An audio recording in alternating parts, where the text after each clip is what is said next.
수요일 문답 24번째 그리스도의 선지자 직분에 대해서 함께 나누겠습니다. 예수 그리스도는 구약의 3중 직분을 가지고 있는 분입니다. 그 중에 선지자 직분을 가지고 있습니다. 주님은 선택받은 자들에게 하나님의 예언의 말씀을 선포하여 구원의 은혜를 주셨습니다.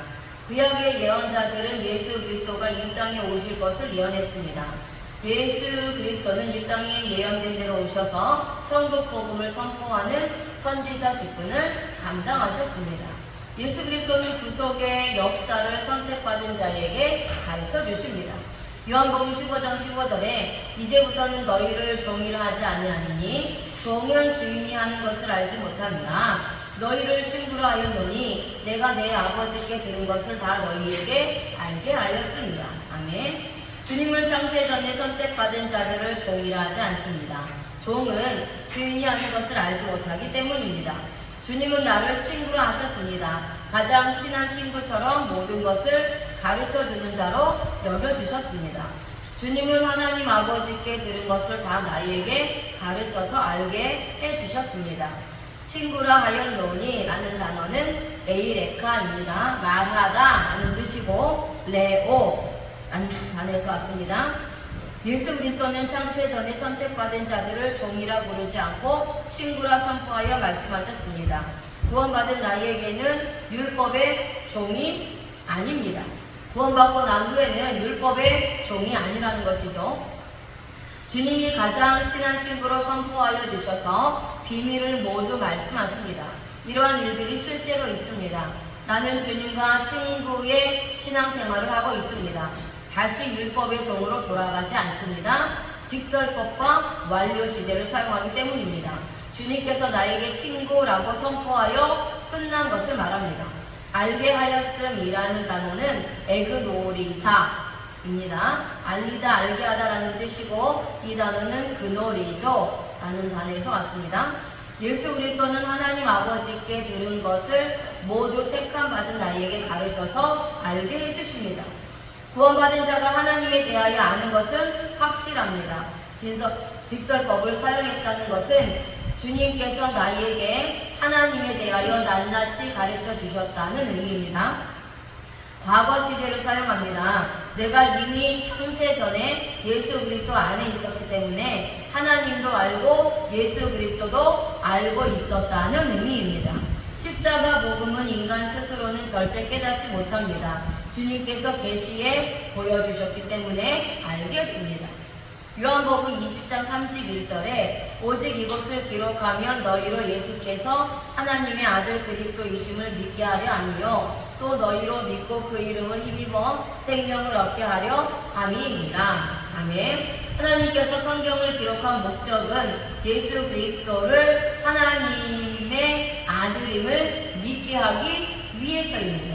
또한 내가 예수 그리스도를 믿고 그 이름을 힘입어 생명을 얻게 하기 위해서입니다. 성경은 오직 영생을 위한 책입니다. 성경을 통해서 예수 그리스도를 발견하지 못하면 영생은 없습니다. 기록함은 레그라프타이인데요. 기록하다 쓰다라는 뜻이고 그라퍼라는 어근입니다. 성경이 기록된 목적은 말씀을 통해서 예수 그리스도를 알게 하려 함입니다. 예수 그리스도는 완전한 하나님이며 완전한 사람이라는 것을 깨달아야 합니다. 직설법을 사용하는데요. 확실히 예수 그리스도는 하나님의 아들로서 이 땅의 구속자로 탄생되었다는 의미입니다.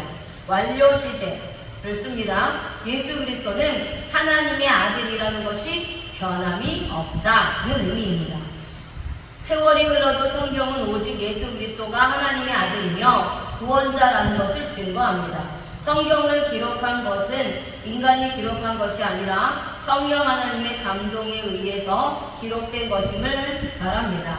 수동태를 사용하기 때문에 인간이 주권이 아니라 하나님이 주권이 되어 성경이 기록되었다는 의미입니다. 성경이 권위가 있는 것은 하나님이 주권자가 되었기 때문입니다.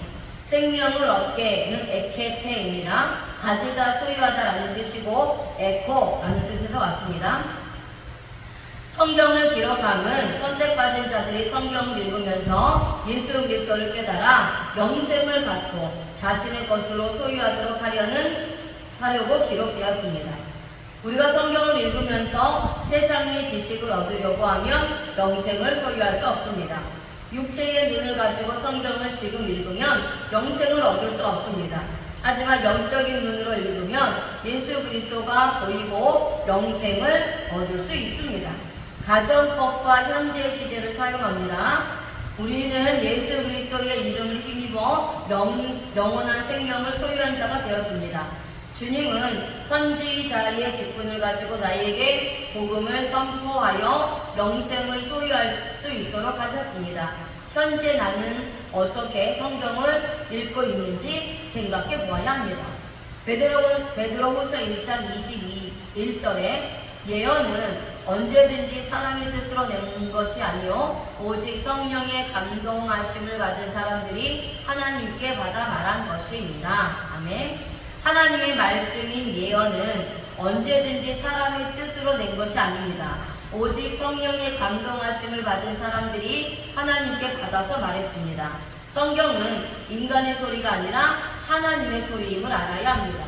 낸 것이 라는 단어는 에네크데입니다. 가져오다 운반하다라는 뜻이고요. 페로라는 단어에서 유래되었습니다. 하나님의 말씀은 사람의 뜻으로 나오지 않았습니다. 사람의 힘으로 열심히 일을 하여 무거운 짐을 운반하듯이 가져온 것이 아닙니다. 하나님의 말씀은 하늘에서 내려오는 은혜로 선포되었습니다. 말씀을 율법으로 전하는 자는 자신의 힘으로 열심히 말씀을 운반하는 자입니다. 하나님의 은혜로 말씀을 선포하는 자는 예수 그리스도의 의를 선포하는 자입니다. 예언의 말씀은 이 세상이 창조되기 전부터 사람의 뜻으로 나온 것이 아닙니다. 과거 시제를 사용합니다. 또한 사람이 열심히 말씀을 연구한다고 해서 예언의 말씀이 나오는 것도 아닙니다. 수동태를 사용했기 때문입니다. 이것은 하나님의 말씀은 절대 인간의 힘이 아니라 하나님의 은혜로 나왔다는 것을 의미합니다. 내가 예언의 말씀을 강단에서 선포한다면 하늘로부터 내려오는 성령의 감동된 십자가 복음을 선포해야 합니다. 감동하심을 받은 이라는 단어는 페로메노이입니다. 가져오다 운반하다 라는 뜻입니다. 이 단어는 페로라는 단어에서 왔습니다. 예언의 말씀은 성령 하나님의 감동을 받은 사람이 말했습니다. 성령 하나님께서 말씀을 운반하여 주셔서 그대로 선포한 것이 예언의 말씀입니다. 구약의 예언자들은 자신의 말을 한 것이 아니라 성령 하나님이 가르쳐 주신 말씀 그대로 선포했습니다. 성령께서 감동을 주실 때는 장소와 시간에 상관없이 필요에 따라 주십니다. 분사와 현재 시제를 사용하기 때문입니다. 우리들도 예언의 말씀을 선포할 때는 성령께서 시간과 장소를 불문하고 감동을 주십니다. 예언의 말씀은 오직 성령 하나님의 감동이 아니면 선포할 수 없습니다. 수동태를 사용하기 때문입니다. 성경을 읽을 때나 깨달을 때는 오직 성령의 감동이 있을 때에 예수 그리스도를 알 수 있다는 의미입니다. 우리는 성경을 읽으면서 예수 그리스도의 십자가 복음을 깨닫고 구속의 역사를 선포해야 합니다. 아멘.